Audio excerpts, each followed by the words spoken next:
Friends, ಪೂರ್ಣಪದ್ಮ art and ಡಿಶಸ್ಗೆ ನಿಮಗೆಲ್ಲ ಸ್ವಾಗತ. ಈಗ ನಾನು ರಥಸಪ್ತಮಿ ಬಂತಲ್ವಾ, ರಥಸಪ್ತಮಿ ಹಬ್ಬಕ್ಕೆ ಯೂಶುವಲ್ ಆಗಿ ನಾನು ಎಲ್ಲರಿಗೂ ಸಕ್ಕರೆ ಸರ ಅದೆಲ್ಲನೂ ಮಾಡಿಕೊಡ್ತೀನಿ. ಅವತ್ತಿನ ದಿವಸ ಏನಂದರೆ ಮೊದಲನೇ ವರ್ಷ ಬಂದಿರುತ್ತಲ್ವ ಮಕ್ಕಳಿಗೆ, ಅವತ್ತಿನ ದಿವಸ ಸಕ್ಕರೆ ಮಣಿ ಒಳಗೆ ಎಲ್ಲ ಕಿರೀಟ ಎಲ್ಲ ಮಾಡೋ ಒಂಥರ ಕೃಷ್ಣನ ಥರ ಡ್ರೆಸ್ಸು ನೋಡಿ, ಇಲ್ಲಿ ಮಾಡಿದ್ದೀನಿ ನೋಡಿ, ಈ ಥರ ಒಂಥರ ಕಿರೀಟ ಇದನ್ನು ಹಿಂಗೆ ಮಾಡಿಬಿಟ್ಟು ತಲೆಗೆ ಹಿಂಗೆ ಕಟ್ಟೋದು. ಮತ್ತು ಇದು 2 ತೋಳ್ಬಂದಿ ಅಂತ ಮಾಡಿದ್ದೀನಿ. ಮತ್ತು ಇದೆರಡು ಬಳೆ, ಒಂದು ಸರ. ಅಂದರೆ ಮೊದಲನೇ ವರ್ಷ ಮಕ್ಕಳಿಗೆ ಇದನ್ನೆಲ್ಲ ಹಾಕಿ ಒಂಥರ ಸೂರ್ಯನ ರಥ ಓಡಿಸ್ತಾನೆ ಅಂತ ತಾನೇ ಅವತ್ತೊಂದು ದಿವಸ ರಥ ಹತ್ಬಿಟ್ಟು ಸೂರ್ಯ ರಥ ಓಡಿಸ್ತಾನೆ ಅಂತ.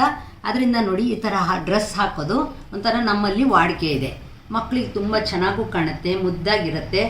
ಅದೇ ಥರ ನೋಡಿ, ಇದು ದೊಡ್ಡವ್ರಿಗೆ ಕೂಡ ಮದುವೆ ಆದ ವರ್ಷದಲ್ಲಿ ಸ್ವಲ್ಪ ಹುಬ್ಳಿ ಧಾರವಾಡ ಆ ಕಡೆ ಅಂತೂ ಖಂಡಿತ ಮಾಡ್ತಾರೆ ಇದನ್ನು. ನೋಡಿ, ದೊಡ್ಡವ್ರಿಗೆ ಈ ಥರ ದೊಡ್ಡ ಕಿರೀಟ ಮತ್ತು ಬಾಜು ಬಂದಿದ್ದು ಮತ್ತು ಬಳೆ ಮತ್ತು ಸೊಂಟದ ಪಟ್ಟಿ, ಇದು ಹಿಂಗೆ ಇದು ಮಾಡಿ ಹಿಂಗೆ ಕಟ್ಕೊಳ್ಳೋದು ಇದು. ಮತ್ತು ಸರ ನೋಡಿ, ಇದನ್ನು ಸಕ್ಕರೆ ಪುಡಿ ಇರುತ್ತಲ್ಲ, ಆ ಪುಡಿಯಲ್ಲಿ ಗುಂಡುಗಳನ್ನು ಮಾಡಿ, ಅಂದರೆ ಇದು ಏನಂದರೆ ಒಂದು ಸ್ವಲ್ಪ ರೇಜ್ಗೆ ಕೆಲಸನೇ. ಯಾಕೆಂದರೆ ನಾನು ಹಿಂಗೆ ಹೇಳ್ಕೊಟ್ಟು ಕೂಡಲೇ ನಿಮಗೆ ಮಾಡೋಕ್ಕೆ ಕಷ್ಟ ಆಗುತ್ತೆ ಅದು. ಅದಕ್ಕೆ ನಾನಿವಾಗ ಮಾಡಿರೋದನ್ನು ತೋರಿಸ್ತಿದ್ದೀನಿ, ಮತ್ತು ನಾನು ಮಾಡೋದನ್ನು ಮುಂದೆ ತೋರಿಸ್ಕೊಡ್ತೀನಿ ನಿಮಗೆ. ಇದು ನೋಡಿ, ಈ ಥರ ಮಾಡಿ ಹೀಗೆ, ಅಂದರೆ ಹುಡುಗಿಯರಿಗೆ ಮತ್ತು ಶ್ರೀಮಂತ ಮಾಡೋವಾಗ ಕೂಡ ಈ ಥರ ಡ್ರೆಸ್ ಎಲ್ಲನೂ ಹಾಕ್ತಾರೆ. ಹಿಂಗೆ ಕೈಗೆ ಕೊಡೋದು ಏನೋ ಒಂದು ಶೋನೂ ಆಯಿತು, ಮತ್ತು ಒಂಥರ ನೋಡೋಕ್ಕೂ ಚೆನ್ನಾಗಿರುತ್ತೆ. ನೋಡಿ, ಇದ್ರ ಸರ ಹಿಂಗೆ ಸರ ಹಾಕಿದರೆ ದೊಡ್ಡವ್ರಿಗೂ ಆಯಿತು ಮಕ್ಳಿಗೂ ಆಯಿತು, ತುಂಬ ಚೆನ್ನಾಗಿರುತ್ತೆ. ಇದು ಸಕ್ಕರೆ ಸರ ಅಂತ ಹೇಳಿಬಿಟ್ಟು ಇದನ್ನು ನಾವು ಕರಿತೀವಿ. ಮತ್ತು ಇದನ್ನು ಒಂದು ಕಷ್ಟ ಇದ್ರೇನು ನಾನು ಕೇಳಿದವ್ರಿಗೆ ಇದನ್ನು ನಾನು ಮಾಡಿಕೊಡ್ತೀನಿ. ಅದೇ ಥರ ಇವಾಗ ಮಾಡಿಟ್ಟಿರೋದನ್ನು ನಿಮಗೆ ತೋರಿಸ್ತಾ ಇದ್ದೀನಿ.